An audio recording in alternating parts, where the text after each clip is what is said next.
Okay, as you can see, we've already got everything jacked up. And what we want to take a look at is right here. This little guy right here. So this right here is where I've always jacked up from. Is right here, okay? But you jack up right there.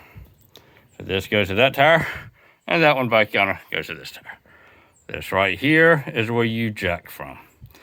Yep, that's it. I've never, ever paid much attention to that, to be honest with you, because this part's always been in my way.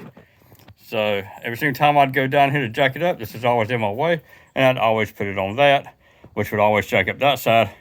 Then I'd have to jack up that side. But you come right here, and you put it on this, right here, and you jack it up from there.